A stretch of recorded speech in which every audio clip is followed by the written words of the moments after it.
Ora, muito bom dia a todos. Hoje, quinta-feira, dia 17 de junho de 2021, vamos dar sequência às leituras que temos vindo a fazer nas últimas semanas relativamente ao livro de Francisco de Gouveia, A História de Lobão e de Suas Famílias. Ontem falámos das guerras onde participaram diversos lubanenses e as consequências que delas advieram, nomeadamente dos falecidos e dos mortos em combate. Em combate e não só, mas que estiveram essas mortes associadas a esses eventos. Ontem ficou por falar portanto, a guerra mais recente onde Portugal se viu envolvido e onde também teve a participação de muitos lubanenses e também com alguns mortos. Refiro-me à guerra do ultramar. Portanto, e nesse sentido, embora toda a gente saiba mais ou menos o que é que foi a guerra do ultramar, vou aqui só fazer uma pequena introdução para de facto nos situarmos e nos contextualizarmos. Portanto, a guerra colonial ou a guerra de libertação, portanto, é a designação mais utilizada pelos movimentos de libertação africanos, e eu conheço bem até porque também nasci e cresci numa dessas zonas ultramarinas, neste caso na ex-colónia de Moçambique, onde de facto a força de libertação era a Frelimo, não é? Que se transformou depois, após a independência, em partido político e que hoje governa o país. Portanto, a guerra de libertação, portanto, era utilizada de um dos lados, neste caso do lado dos africanos, entre aspas. O período dos confrontos entre as forças armadas portuguesas e as forças organizadas pelos movimentos de libertação das antigas colónias, nomeadamente Angola, Guiné-Bissau, Moçambique, decorreu entre 61 e 74. Portanto, a designação Guerra do Ultramar era a designação não oficial, basicamente, utilizada durante o período do Estado Novo. O regime, que era um regime ditatorial, não reconhecia a existência de um conflito armado, não assumia, considerando os levantamentos armados dos movimentos de libertação como atos de terrorismo. Inclusive eram denominados essas forças que lutavam contra o domínio colonial por parte de Portugal, eram denominados terroristas. Ainda lembro-me bem de como eram tratadas essas pessoas, e eram denominadas. Também é a designação utilizada atualmente por alguns antigos combatentes e associações de veteranos de guerra. Na época, a guerra era também referida vulgarmente em Portugal como a Guerra da África. Portanto, havia aqui, falava-se em guerra colonial, em guerra de libertação, em guerra do ultramar, em guerra da África. Portanto, isto acaba por ser tudo a mesma coisa. Portanto, o início da guerra, na história militar portuguesa e na história do colonialismo português, o primeiro episódio ocorreu em 15 de março de 1961, numa zona que viria a designar-se por Zona Sublevada do Norte, que corresponde aos distritos do Zaire, do Uíge e Kwanza Norte, portanto, tudo isto em Angola. A Revolução dos Escravos em Portugal, em 75, portanto, em 25 de abril de 74, e que pôs fim à ditadura do Estado Novo, resultou, em grande parte, dos desenvolvimentos políticos, sociais, militares e legais da guerra. Ao fim e ao cabo, também teve muito a ver com isso o desembocar no dia 25 de abril de 74 que refundou o país, não é? E que refundou a democracia em Portugal. A mudança do rumo político do país, portanto, a seguir ao 25 de Abril, permitiu que se pusesse fim à guerra, e que durava há 13 anos, e deu início a um processo de descolonização. Os novos dirigentes anunciavam a democratização do país e predispunham-se a aceitar, eventualmente, as reivindicações da independência das colónias.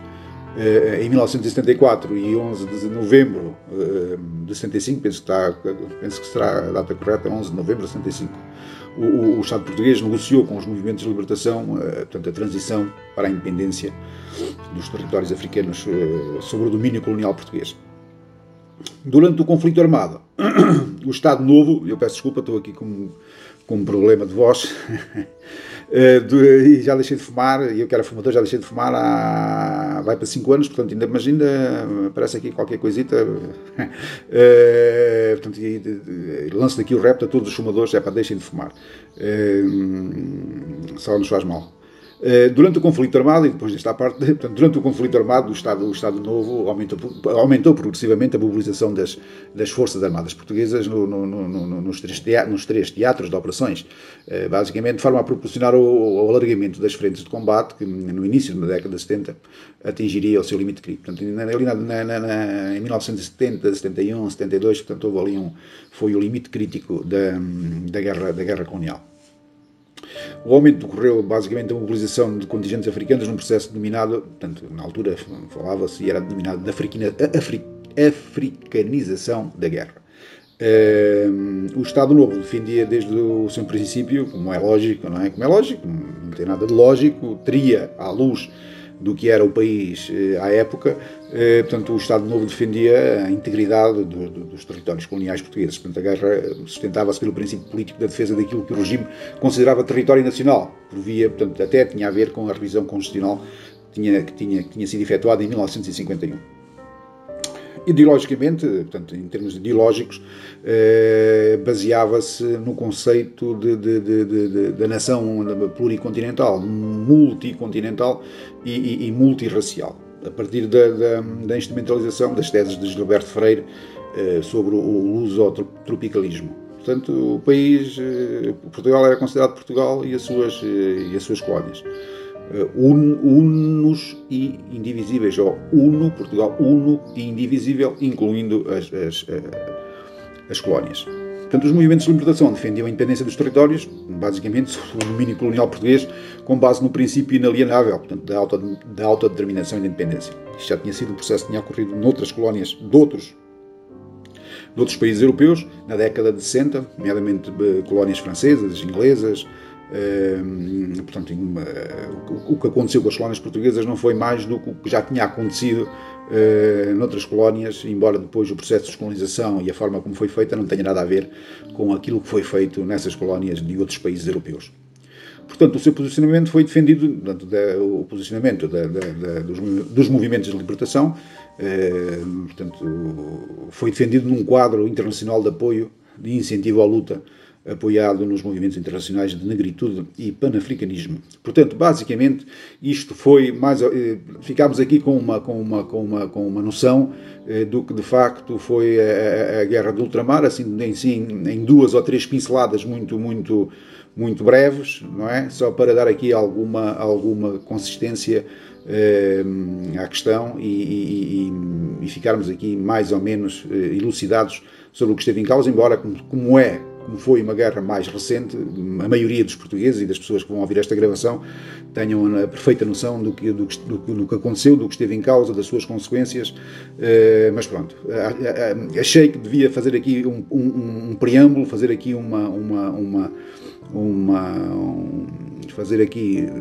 dar-lhe aqui uma nota introdutória relativamente a isto. Pronto, o que Francisco de Gouveia faz e refere aqui no seu livro são os mortos do Lobão na Guerra do Ultramar, e que foram o brigadeiro Alfredo Amélio Pereira da Conceição, que faleceu de morte natural quando em serviço de inspeção às tropas no norte de Angola. Já falámos mais do brigadeiro Alfredo Amélio Pereira da Conceição na biografia, aqui numas gravações atrás. Faleceu também Augusto Caetano Figueira Pereira de Várzea. De Várzea também faleceu António Conceição Lopes da Silva. Eu daqui mando um abraço aos seus familiares, porque conheço, nomeadamente o irmão, o João, um bom amigo, e o António Conceição Lopes da Silva, portanto estará sempre na nossa memória como alguém que de facto também, como os outros, morreram pela sua pátria além mar. Há aqui uma particularidade, é que António Conceição Lopes da Silva foi morto em Angola viu transladado o seu corpo há relativamente pouco tempo desse país, não é, para Portugal, e os seus restos mortais foram depositados recentemente no cemitério de Luão da Beira. Portanto, aqui a minha homenagem também, a exemplo do que faz Francisco Gouveia, a exemplo do que ele faz no livro, eu também tiro aqui o meu chapéu e a minha homenagem a estes grandes lubanenses que morreram pela sua pátria ou ao serviço da sua pátria. Ele tem aqui uma nota ainda que diz assim: alguns dos mortos do ultramar morreram de morte natural e outros de acidentes de viação. Muito bem. Vamos agora falar aqui também, dar aqui nota dos médicos que passaram por Lobão. Acredito que não estejam aqui todos, como sempre nestas coisas, poderemos estar aqui a cometer sempre alguma injustiça. Neste caso, falo de Francisco de Gouveia, poderá aqui eventualmente estar a cometer alguma injustiça, mas pronto, eu vou passar e volto a reafirmar. Eu só me limito a ler o que está no livro e porventura a fazer aqui alguns à partes, fazer aqui algumas dar aqui alguns complementos em relação àquilo que está escrito e de alguma informação que eu possa saber, portanto, a par do que é aqui escrito no livro. Portanto, tirando isso, e eu quando faço refiro essa situação, portanto, quando sou eu que estou a extrapolar, quando sou eu que estou a comentar, quando sou eu que estou a dar mais alguma informação, a dar alguma nota, eu refiro isso mesmo. De resto, o que eu faço é exatamente aquilo que está, é ler exatamente e narrar aquilo que está contido no livro de Francisco Gouveia. Portanto, vamos aqui aos médicos e parteiras de Lobão. Portanto, médicos. Começamos aqui pelo Dr. António Rodrigues Lopes do Casal. Casou com Joana Maria em 1773. Já depois de viúvo, voltou a casar segunda vez com Ana João em 1811. Era pai de Maria Joana, avó de Cândido de Figueiredo, filha do primeiro casamento. É dado como médico cirurgião, residente no lugar do Casal, no século XVIII, numa época em que os médicos eram coisa rara nas aldeias portuguesas e onde tinham que fazer de tudo, incluindo de enfermeiros, médicos e cirurgiões. Passamos agora ao Dr. António Gonçalves da Silva e Cunha, de Vila José, lente em Medicina na Universidade de Coimbra e Par do Reino.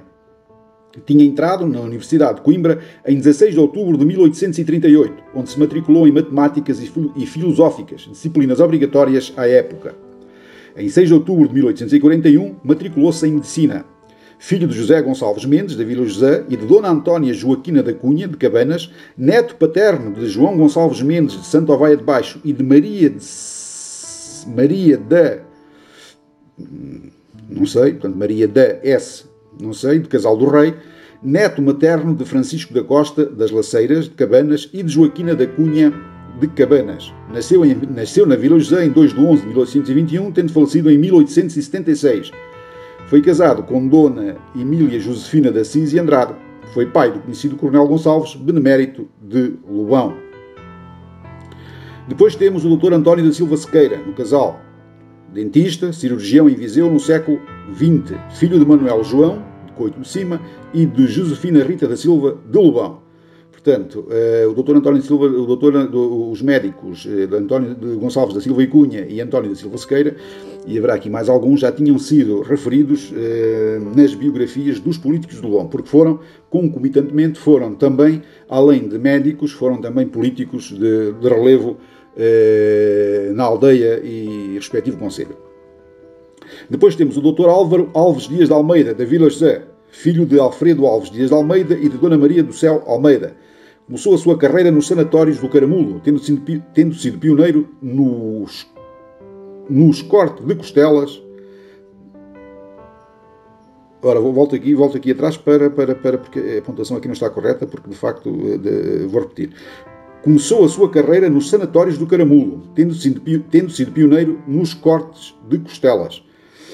Isto tinha a ver, penso eu, que os cortes de costelas tinham a ver com problemas pulmonares, nomeadamente com a tuberculose. Aqui não faz referência, Francisco de Gouveia não faz referência, mas penso que tem a ver com isso. Foi médico em Lisboa, onde tinha consultório na Praça dos Restauradores. Foi diretor dos sanatórios do Lumiar, do Polido Valente e Rainha Dona Amélia, de onde foi saneado após o 25 de abril de 75. Foi cirurgião geral e diretor dos serviços de pneumologia da famosa Clínica de Santo António, na Amadora, onde exerceu medicina e cargos diretivos. Fez parte da Comissão Nacional de Vacinação. Nota: o Dr. Álvaro, médico em Lisboa, mas com fama e prestígio em Lobão e em tempo de férias na freguesia, foi convidado a resolver um problema de saúde asmática a uma senhora de várzea. Quando lá chegou, como bom observador que era, viu logo que o seu mal estava nas muitas roupas de linho existentes na casa. Mandou retirar toda a cobertura da cama, as toalhas e as cortinas das janelas, feitas em linho.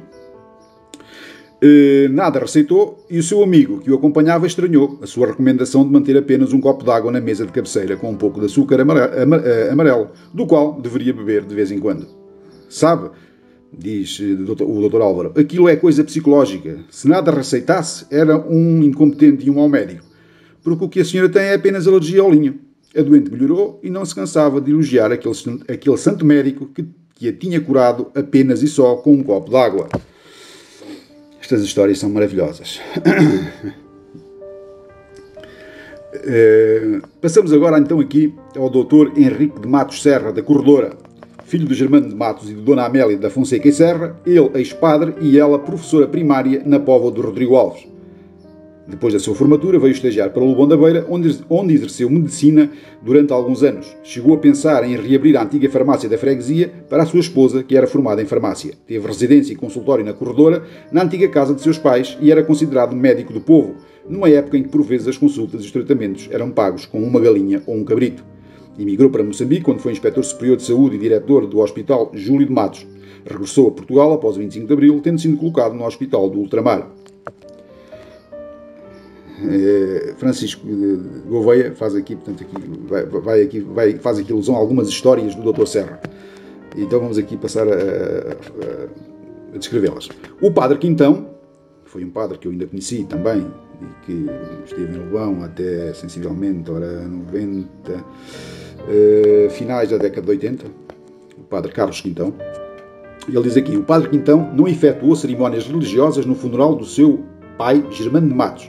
Seu pai do doutor Henrique de Matos Serra, alegando que tinha efetuado um casamento contra as leis da Igreja e por isso excomungado.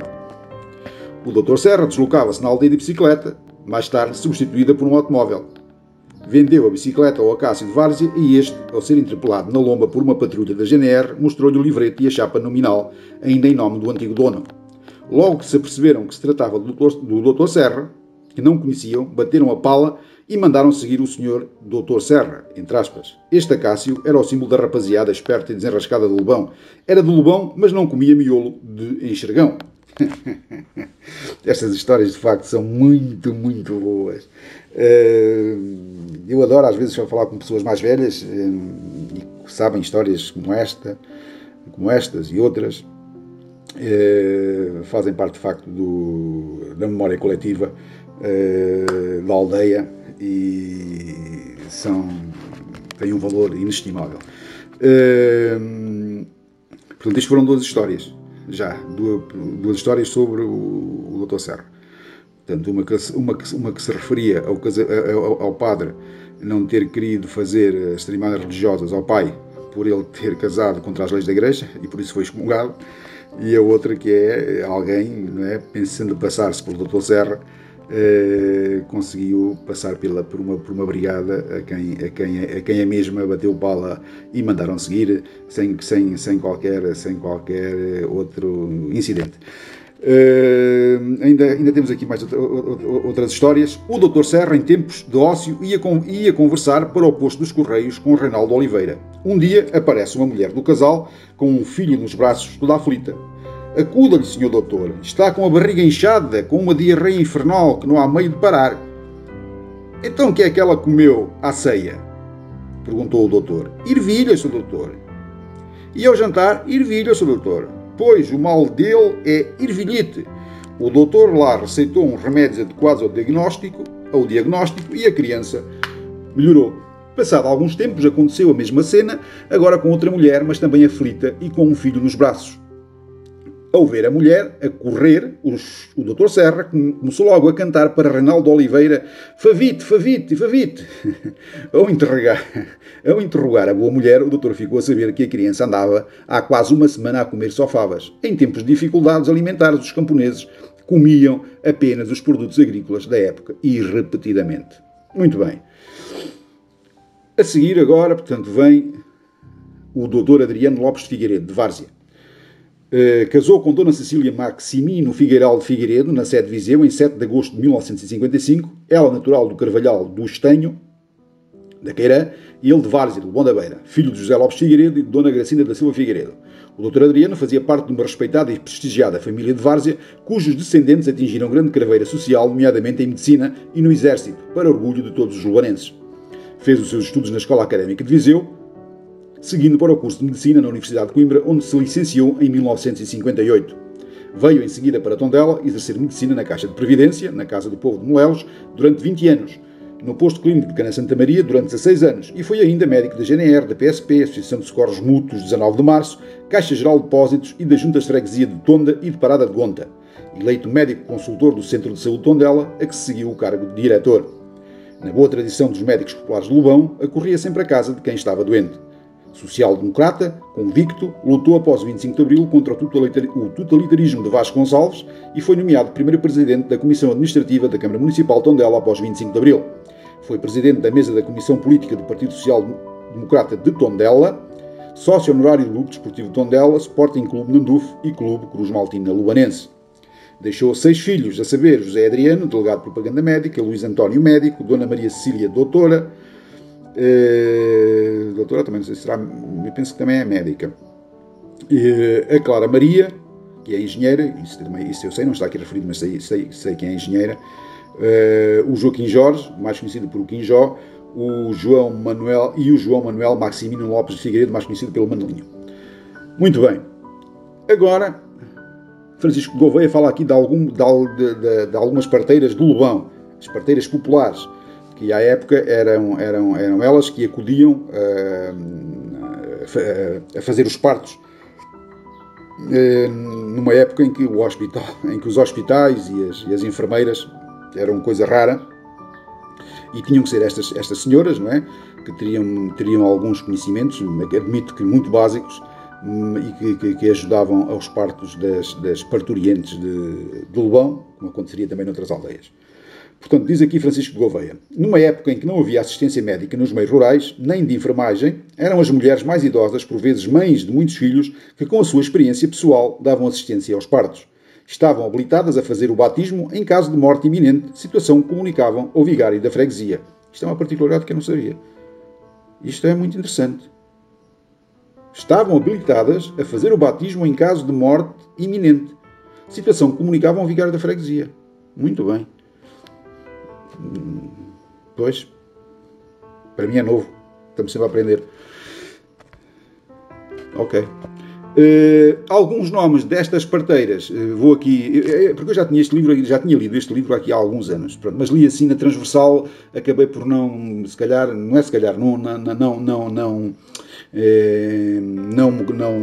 fiz uma leitura muito detalhada, portanto, e há aqui alguns pormenores que me passaram ao lado, nomeadamente esta questão das parteiras poderem batizar as crianças em risco iminente de morte.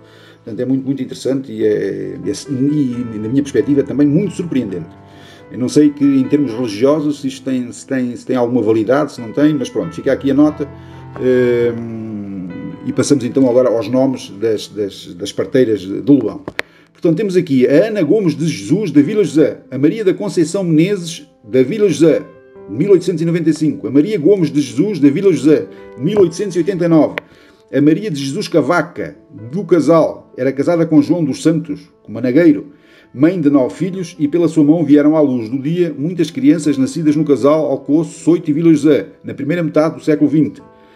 Há ainda a Casimira de Jesus, da Vila José, em 1932, a Maria do Nascimento, de Várzea, em 1932, a Josefina Maria Adelaide, do Alcoço, em 1938, e a Felicidade de Jesus Fernandes, de 1938.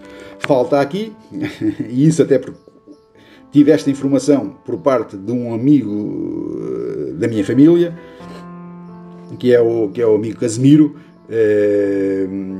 que me informou que a minha avó paterna, Clementina Ferreira, de Várzea, também foi parteira nessa localidade, em Várzea, durante alguns anos, tendo feito, inclusivamente, o parto desse meu amigo que me deu a informação. Daqui um abraço para o amigo Casimiro, aliás, para os irmãos Casimiro,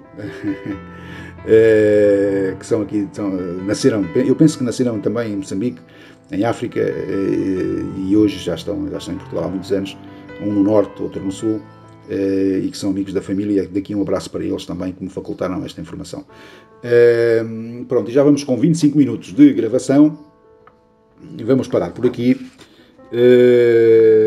Amanhã iremos falar mais em pormenor, porque já houve aqui algumas alusões ao Dr. Egas Muniz, Prémio Nobel da Medicina, mas amanhã vamos dar aqui uma nota mais aprimorada sobre essa grande personagem nacional e internacional, e que Francisco Gouveia também dá aqui o devido destaque e o devido relevo.